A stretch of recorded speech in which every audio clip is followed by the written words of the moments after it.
वाले में चल रहे थे।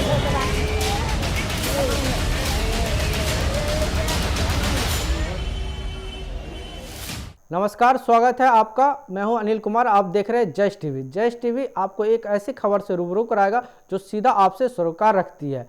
बिहार में बहार है और शराब ही शराब है। आप विजुअल में साफ देख सकते हैं किस तरह लोग परेशान हैं। चीखती आवाज़ें, चिल्लाती हुई आवाज़ें परिजनों का आप देख सकते हैं। ये देखिए परिजन किस तरह से परेशान है कि बिहार में नालंदा ज़िले में इस तरह से घटना को शराब से इस तरह से दिया गया है कि आप खुद ही अंदाज़ा लगा सकते हैं कि क्या परिस्थिति है। किसी की सुहाग गुजर गया है तो किसी का चिराग बुझ गया है। ये दर्द भरी मातम जिंदगी भर के लिए दे दिया गया है।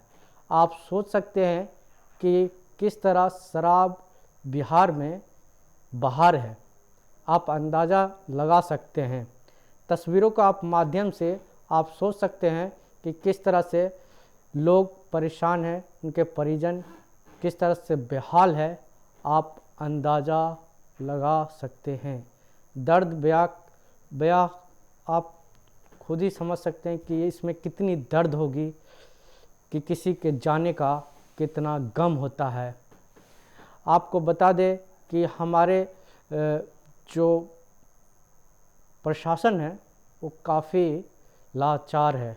कभी भी आपको वक्त पर, अगर सही टाइम पर अगर इस घटना को रोक सकते तो रोक सकते थे, लेकिन वो नहीं रोक पाए। जब इस तरह का घटना हो गया तो प्रशासन पर अब उंगली खड़ा होने लगी है और कहीं ना कहीं सरकार पूरी तरीके से घिर चुकी है। आप अंदाज़ा नहीं लगा सकते हैं कि ये दर्द भरी मातम ज़िंदगी भर के लिए सितम साबित हो सकती है। प्रशासन मुस्तैद हुई है।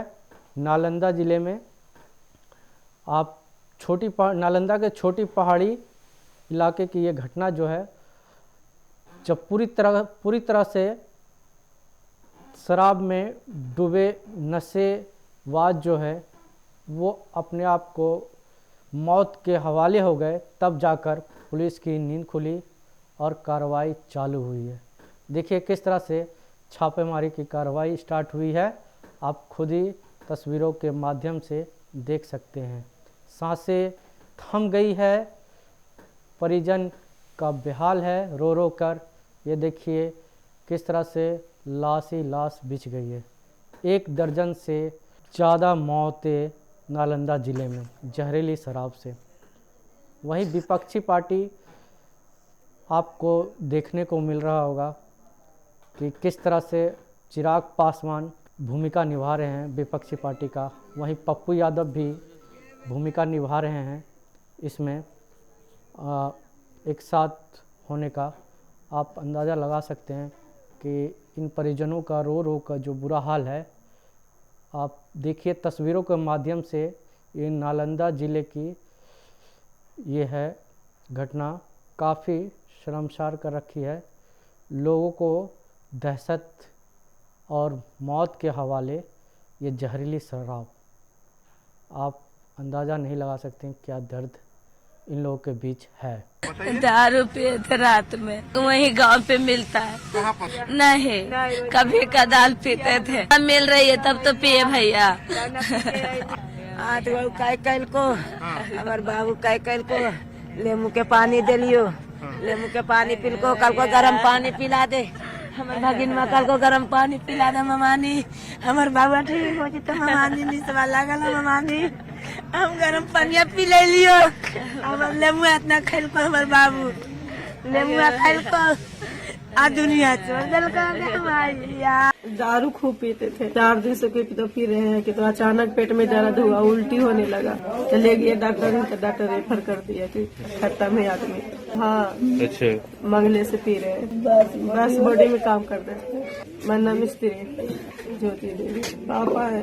क्या भ्रष्टाचारियों की पैसे, उसकी संपत्ति जब्त होगी? क्या शराब माफिया जेल जाएंगे?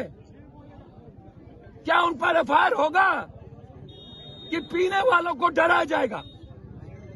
6,32,000 लगभग लोग जेल में हैं, परिवार से बिछड़े हुए हैं, थाना को पैसा दे दिए हैं, वकील को पैसा दे दिए और बर्बाद हो गए।